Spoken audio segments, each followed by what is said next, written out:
മഞ്ചേരിയിൽ EMSന്റെ ലോകം സെമിനാർ നടക്കുകയാണ്. ഇപ്പോൾ പിണറായി വിജയൻ സംസാരിക്കുന്നു. തത്സമയ സംപ്രേഷണത്തിലേക്ക് എല്ലാ ആനുകൂല്യങ്ങളും ലഭിച്ചുകൊണ്ടിരിക്കുന്നു. അത്തരമൊരു നയമാണ് നമ്മുടെ രാജ്യത്ത് കേന്ദ്ര ഗവൺമെൻറ് നടപ്പാക്കിക്കൊണ്ടിരിക്കുന്നത്. ഇതിൻ്റെ ഭാഗമായുള്ള നവ ഉദാരവൽക്കരണം കേന്ദ്ര ഗവൺമെൻറ് വാശിയോടെ തന്നെ നടപ്പാക്കുകയാണ്. കഴിഞ്ഞ 5 വർഷക്കാലം UDF സർക്കാർ നവ ഉദാരവൽക്കരണ നയം കേന്ദ്രത്തെക്കാളും വാശിയോടെയാണ് കേരളത്തിൽ നടപ്പാക്കി വന്നത്. നമ്മുടെ നാട്ടിലെ ജനങ്ങൾക്ക് അനുഭവിക്കേണ്ടി വന്ന ജീവിത പ്രയാസങ്ങളെല്ലാം ഈ ഒരു നയത്തിൻ്റെ ഭാഗമായി സംഭവിച്ചത്. അപ്പം ഇത് തിരുത്തി പോകേണ്ടതായിട്ടുണ്ട്. ഇതോടൊപ്പം നമ്മുടെ രാജ്യത്ത് വർഗീയതയുടെ ആപത്ത് കൂടുതൽ ശക്തമായി വരികയാണ്. നരേന്ദ്രമോദിയുടെ നേതൃത്വത്തിലുള്ള ഗവൺമെൻറ് അധികാരത്തിൽ വന്നതോടെ വർഗീയ ശക്തി മറയില്ലാതെ അഴിഞ്ഞാടുന്ന നിലയിൽ അങ്ങേയറ്റത്തെ അസഹിഷ്ണുതയാണ് എല്ലാ കാര്യങ്ങളിലും പ്രകടമാകുന്നത്. RSS ആണ് രാജ്യത്തെ സർക്കാരിന് തന്നെ നേതൃത്വം കൊടുക്കുന്നത്. RSSന് കീഴിലുള്ള RSS ആജ്ഞകൾ അനുസരിക്കാൻ ബാധ്യതപ്പെട്ട കേവലമായൊരു സംഘടന മാത്രമാണ് BJP എന്ന രാഷ്ട്രീയ പാർട്ടി. എല്ലാ നയപരമായ കാര്യങ്ങളും RSS ആണ് തീരുമാനിക്കുന്നത്. അതിൻ്റെ ഭാഗമായാണ് നമ്മുടെ രാജ്യത്തെ ആഭ്യന്തരമന്ത്രി പാർലമെന്റിനകത്ത് ഭരണഘടനക്കകത്ത് മതനിരപേക്ഷത എന്ന പദവിയും ഉണ്ടാകാൻ പാടില്ല എന്ന് പ്രസംഗിക്കാനിടയായി. ഭരണഘടനയിൽ മതനിരപേക്ഷത എന്ന പദം ചേർത്തതാണ് നമ്മുടെ രാഷ്ട്രം മതനിരപേക്ഷ രാഷ്ട്രം എന്ന് വിശേഷിപ്പിക്കപ്പെടുന്നതാണ് സകല കുഴപ്പങ്ങൾക്കും ഇടയാക്കുന്നത് എന്ന് പറയാൻ ഇന്ത്യയുടെ ആഭ്യന്തരമന്ത്രി വരെ സന്നദ്ധനാവുകയാണ്. ഇത് RSSന്റെ കാഴ്ചപ്പാടാണ്. വിവിധ മതങ്ങളും വിവിധ മതവിശ്വാസികളുമുള്ള നമ്മുടെ രാജ്യം, ഈ രാജ്യം ഏകമതവിശ്വാസമുള്ള ഒരു രാഷ്ട്രമായി മാറണം എന്നതാണ് RSS ആഗ്രഹിക്കുന്നത്. RSS ആഗ്രഹിക്കുന്ന അത്തരമൊരു സാഹചര്യം സൃഷ്ടിച്ചെടുക്കാൻ അവര് ഭാരതീയമായ ഒരു പൈതൃകവും സ്വീകരിക്കുന്നില്ല എന്നതും കാണാൻ നമുക്ക് കഴിയും. നമ്മുടെ രാജ്യത്തിൻ്റെ പൈതൃകം പരിശോധിച്ചാൽ സഹിഷ്ണുതയുടേതായ പൈതൃകമാണ് കാണാൻ നമുക്ക് കഴിയും. ഏതെങ്കിലും തരത്തിലുള്ള മതവിരോധം വളർത്തുന്ന സമീപനമായിരുന്നില്ല ഇവിടെ ഉണ്ടായിരുന്നത്. മതവൈരവും അതിൻ്റെ ഭാഗമായുള്ള മതസ്പർദ്ധയും അതിലൂടെയുള്ള കലാപങ്ങളും അതൊന്നും നമ്മുടെ രാജ്യത്തിൻ്റെ പൈതൃകങ്ങളിൽപ്പെട്ടതല്ല. RSS വർഗീയമായി ചിന്തിക്കുകയും ഒരു വർഗീയ സംഘടനയായി മാറുകയും ചെയ്തപ്പോൾ അവരുടെ ആശയം അവർ സ്വീകരിച്ചത് ഹിറ്റ്ലറുടെ നാസിസത്തിൽ നിന്നായിരുന്നു. ഹിറ്റ്ലർ ജർമ്മനിയിൽ അവിടുത്തെ ന്യൂനപക്ഷങ്ങളായ യഹൂദന്മാരെ കൈകാര്യം ചെയ്ത രീതിയുണ്ട്. യഹൂദന്മാരെ പൂർണ്ണമായും നിഷ്കാസനം ചെയ്തു. അതിന് പലവിധ ബീഭത്സ മാർഗങ്ങളും ഹിറ്റ്ലർ സ്വീകരിച്ചു. ആ കൂട്ടക്കൊലകളെ ന്യായീകരിക്കാൻ ലോകത്തൊരു സംഘടനയും തയ്യാറായിരുന്നില്ല. ഇന്ത്യയിലെ RSS മാത്രമാണ് അക്കാലത്ത് അതിനെ ന്യായീകരിച്ചത്. മാത്രമല്ല, RSS ജർമ്മൻ ദേശാഭിമാനത്തിൽ നിന്ന് പലതും ഉൾക്കൊള്ളാനുണ്ട് എന്ന് പരസ്യമായി പറയുകയും ചെയ്തു.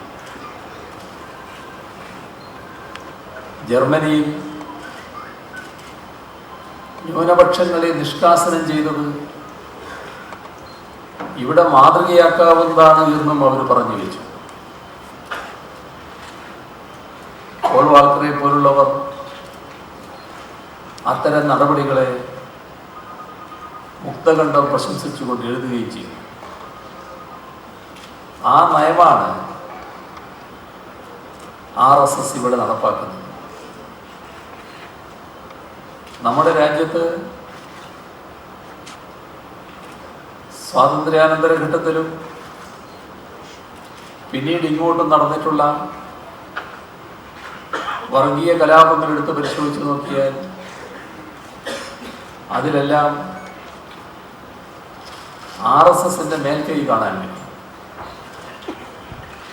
RSS ആണ് എല്ലാ കലാപങ്ങൾക്കും നേതൃത്വം നൽകിയിട്ടുള്ളത്. RSSന്റെ നേതൃത്വത്തിലാണ് ആയിരക്കണക്കിന് ആളുകളെ രാജ്യത്തിൻ്റെ പല ഭാഗങ്ങളിലായി കൊന്നു തള്ളിയിട്ടുള്ളത്. അതിൻ്റെ എല്ലാം തുടർച്ചയായിട്ടാണ് ഗുജറാത്തിൽ വംശഹത്യക്ക് നേതൃത്വം കൊടുക്കുന്ന ഒരു ഗവൺമെൻറ് നരേന്ദ്രമോദിയുടെ നേതൃത്വത്തിലുണ്ടായി. അക്കാലത്ത് നരേന്ദ്രമോദിയും അമിത്ഷായുമാണ് ഗുജറാത്തിൻ്റെ പ്രധാനികളായി ഗുജറാത്തിൽ എല്ലാറ്റിനും നേതൃത്വം കൊടുത്തിരുന്നത് എന്നതും രാജ്യത്തിന് അറിയാവുന്നതാണ്. RSSന്റെ കാഴ്ചപ്പാട് ശരിയായ രീതിയിൽ പ്രാവർത്തികമാക്കിയ നരേന്ദ്രമോദി അമിത്ഷാ ടീം ഇവിടെ അധികാരത്തിൽ രാജ്യത്തിൻ്റെ തലപ്പത്ത് ഉണ്ടാകുന്നതാണ് നല്ലത് എന്ന RSSന്റെ കാഴ്ചപ്പാടാണ് പിന്നീട് പ്രാവർത്തികമാകുന്നത് നാം കണ്ടത്. ഇക്കൂട്ടർ അധികാരത്തിലേറിയതിനു ശേഷം സ്വീകരിച്ച നടപടികൾ നരേന്ദ്രമോദി അധികാരത്തിലേറുന്നതിന് മുൻപ്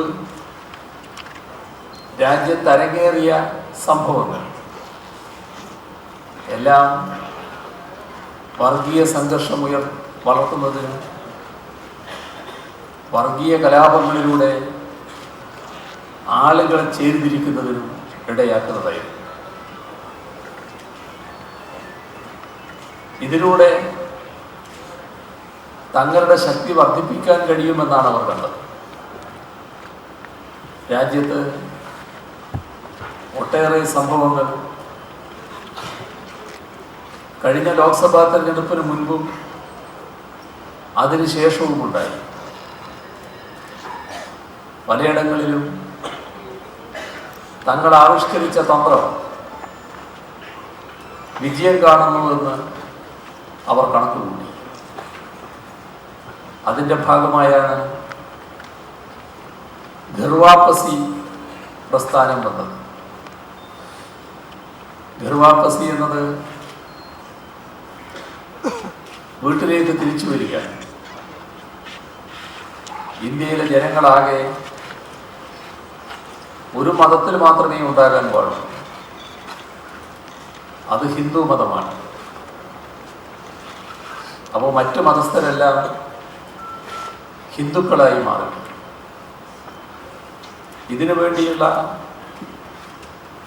വലിയ സമ്മർദ്ദങ്ങളും ആക്രമണങ്ങളും നടന്നു. സമ്മർദ്ദങ്ങളുടെ ഭാഗമായി പലയിടത്തും ഗർവാപ്പസിയുടെ പേരിൽ ആളുകൾ മതം മാറുന്ന നിലയെടുത്തു. നിർബന്ധിത മതപരിവർത്തനമാണ് നടന്നത്.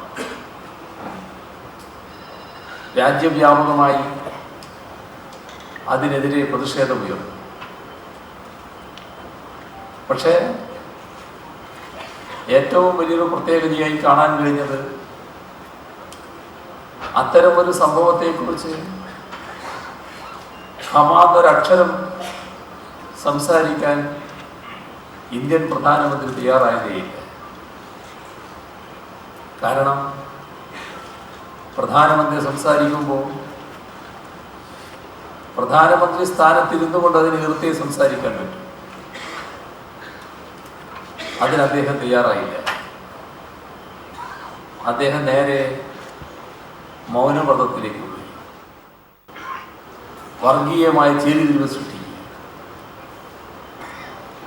എന്നാൽ കേരളം സഖാ VMSന്റെ അടക്കം നേതൃത്വത്തിൽ ഉയർത്തിക്കൊണ്ടുവന്ന മതനിരപേക്ഷത, ആ മതനിരപേക്ഷത പൂർണ്ണമായും സംരക്ഷിക്കുന്ന നിലപാട് തന്നെയാണ് സാർവത്രികമായി ഉയർന്നു വന്നത്. RSSനും ഈ പറയുന്ന നരേന്ദ്രമോദി അമിത്ഷാ കൂട്ടുകെട്ടിനും ഏറ്റ തിരിച്ചടി ചെറുതല്ല. അവരിപ്പോ O രാജഗോപാലിന്റെ വിജയം RSSന്റെ വിജയമായി കൊട്ടിഘോഷിക്കാൻ ശ്രമിക്കുന്നുണ്ട്. ഇത് പഴയൊരു അജണ്ടയുടെ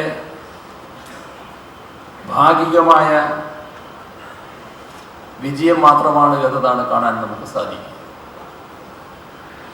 O രാജഗോപാൽ ജയിച്ചത് RSSന്റെ കരുത്ത് കൊണ്ടോ BJPക്ക് ജനങ്ങളിലുള്ള സ്വാധീനം കൊണ്ടുമല്ല. ആ മണ്ഡലത്തിലെ വോട്ടിംഗ് നില പരിശോധിച്ചാൽ കാണാൻ കഴിയും കോൺഗ്രസ് എന്നൊരു പാർട്ടി ഇല്ലാതായിരിക്കും. കോൺഗ്രസ് ഇല്ലാത്തൊരു മണ്ഡലമല്ലത്. കോൺഗ്രസ് ഇപ്പോഴും ഉള്ളൊരു മണ്ഡലമാണത്. എന്നാൽ കോൺഗ്രസ് പാർട്ടിക്ക് ബൂത്തിലിരിക്കാൻ ആളുകളുണ്ടായില്ല. എവിടെ പോയി അവരൊക്കെ? ബൂത്തിനകത്ത് ഏജന്റായിരിക്കാൻ UDFന് ആളില്ലാത്ത മണ്ഡലമായി കോൺഗ്രസ് UDF നിയമത്ത് മാറിയെന്ന് ആർക്കെങ്കിലും പറയാൻ പറ്റും? പക്ഷേ ഒരുപാട് മണ്ഡലങ്ങളിൽ കോൺഗ്രസിനും UDFനും ഏജന്റ് ഉണ്ടായി. ഒരുപാട് ബൂത്തുകളിൽ ഏജന്റുമാരെ ഇരുത്താൻ അവർ തയ്യാറായില്ല. അത് ബോധപൂർവമായിരുന്നു. പുറത്ത് തെരഞ്ഞെടുപ്പ് ദിവസം ബൂത്തിനു പുറത്ത്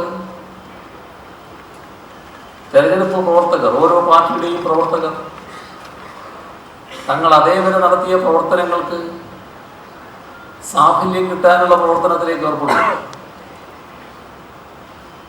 അന്ന് ബൂത്തിനു പുറത്ത് കോൺഗ്രസ് പ്രവർത്തകരെയൊന്നും കാണാനുണ്ടായിരുന്നില്ല. എന്ന് പറഞ്ഞാൽ താൽക്കാലിക ലാഭത്തിനു വേണ്ടി ഒരു സീറ്റ് വിട്ടുകൊടുക്കുകയും ആ സീറ്റ് നല്ല രീതിയിൽ ഇടതുപക്ഷ ജനാധിപത്യ മുന്നണി വിജയിച്ചു വരുന്ന സീറ്റാണ്. വൻപിച്ച ഭൂരിപക്ഷത്തോടെ വിജയിക്കുന്ന ഒരു സീറ്റല്ല. എന്നാൽ കഴിഞ്ഞ തവണത്തേക്കാളും വലിയ വോട്ട്, 10,000-ൽ പരം വോട്ട്, 15,000-ഓളം വോട്ട് നേടാൻ അവിടുത്തെ സ്ഥാനാർത്ഥിക്ക് സാധിച്ചു. 10,000-ലധികം വോട്ട് ഇടതുപക്ഷ ജനാധിപത്യ മുന്നണി സ്ഥാനാർത്ഥി നേടുമ്പോൾ UDF-ന് കെട്ടിവെച്ച കാശില്ലാത്ത മണ്ഡലമായിട്ട് ആ മണ്ഡലം മാറി. ഇത്ര പരസ്യമായ BJP-യെ വിജയിപ്പിക്കാനുള്ള നാണം കെട്ട പ്രവർത്തനത്തിലാണ് കോൺഗ്രസ് അവിടെ ഏർപ്പെട്ടത്. കോൺഗ്രസിന് ഗുണം കിട്ടിയെന്ന് അവർക്ക് വേണമെങ്കിൽ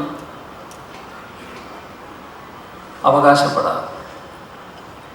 അല്ലെങ്കിൽ മനസ്സിലിങ്ങനെ അവർക്ക് കൊണ്ടു നടക്കാം. പരസ്യമായിട്ട് പറയാൻ പറ്റില്ല അതിന് ഇന്ന സീറ്റുകളിൽ ഗുണം കിട്ടിയല്ലോ. RSS കേരളത്തിൽ വോട്ട് കച്ചവടത്തിന് കുസ്തി പറ്റവരായിരുന്നു. എല്ലാ കാലത്തും RSSന്റെ വോട്ട് വിൽക്കാൻ വിലയുറപ്പിച്ച് വിൽക്കാൻ തയ്യാറായവരാണ് പല മണ്ഡലങ്ങളിലും RSSലെ. അതിൻ്റെതായ ചില പ്രവണതകൾ ഇത്തവണയും ഉണ്ടായി. പിന്നെ ഒരു ഘട്ടത്തിൽ അവരത് ഉപേക്ഷിച്ചു. പക്ഷെ ഇത്തവണ രാജഗോപാലിനെ വിജയിപ്പിക്കാൻ നില വന്നപ്പോൾ രാജഗോപാലിന്റെ സ്ഥലത്ത് മാത്രമല്ല മറ്റു ചില മണ്ഡലങ്ങളിലും ഈ പറയുന്നൊരു നീക്കമുണ്ടായിരുന്നു. BJP സ്ഥാനാർത്ഥിയെ വിജയിപ്പിക്കുക, അതിനു പകരം കോൺഗ്രസ് സ്ഥാനാർത്ഥികളെ വിജയിപ്പിക്കുക. അങ്ങനെയാണ് ഒരു ഡസനിൽ പരം സീറ്റ് നേടാൻ യഥാർത്ഥത്തിൽ UDF-ന് കഴിഞ്ഞു. പക്ഷെ ഇത്തരമൊരാപത്ത് വരാൻ പോകുന്നുവെന്ന് കേരളത്തിൻ്റെ മതനിരപേക്ഷ മനസ്സ് ശരിയായ രീതിയിൽ തിരിച്ചറിഞ്ഞിരുന്നു. മതനിരപേക്ഷ മനസ്സ് നല്ല ജാഗ്രത പാലിക്കുകയുണ്ടായി. ആ ജാഗ്രത പാലിച്ചതുകൊണ്ടാണ് മറ്റുള്ളിടങ്ങളിലെല്ലാം കനത്ത പരാജയം ഏൽക്കേണ്ടി വന്നു. ഇടതുപക്ഷ ജനാധിപത്യ മുന്നണിക്ക് ഇത്തരത്തിലൊരു വിജയം നേടാൻ കഴിഞ്ഞത് കേരളത്തിൻ്റെ മതനിരപേക്ഷ മനസ്സിൻ്റെ പ്രത്യേകത കൂടിയാണ്. ഇവിടെ വർഗീയതയുടെ ആപത്തിനെ ചെറുക്കാൻ EMSന്റെ പ്രസ്ഥാനത്തിനും ഇടതുപക്ഷ ജനാധിപത്യ മുന്നണിക്കും മാത്രമേ സാധിക്കൂ എന്ന തിരിച്ചറിവ് നമ്മുടെ കേരളത്തിലെ മതനിരപേക്ഷ ചിന്താഗതിക്കാർക്ക് ആകെയുണ്ടായി. മതനിരപേക്ഷ ചിന്താഗതിക്കാരെന്ന് പറയുമ്പോൾ ഇടതുപക്ഷ ജനാധിപത്യ മുന്നണിയോടൊപ്പം പരമ്പരാഗതമായി നിന്നവർ മാത്രമല്ല, ഇടതുപക്ഷ ജനാധിപത്യ മുന്നണിയോടൊപ്പം പരമ്പരാഗതമായി നിന്നവരുണ്ട്. അത് തന്നെയാണ് ഇടതുപക്ഷ ജനാധിപത്യ മുന്നണി ഏറ്റവും വലിയ കരുത്ത്. എന്നാൽ കേരളത്തിൽ ഉയർന്നു വന്ന ഈ സാഹചര്യം ദേശീയ തലത്തിൽ തന്നെ ഉയർന്നു വന്നുകൊണ്ടിരിക്കുന്ന ഒരാപത്ത്, അതിനെ നേരിടാൻ ഇടതുപക്ഷ ജനാധിപത്യ മുന്നണിയെ സഹായിക്കണം, ഇടതുപക്ഷ ജനാധിപത്യ മുന്നണിയുടെ കൂടെ അണിനിരക്കണം എന്ന ചിന്ത എല്ലാ വിഭാഗത്തിലും മതനിരപേക്ഷ ചിന്താഗതിയുള്ള മുഴുവൻ ആളുകളിലേക്കും വ്യാപിച്ചു.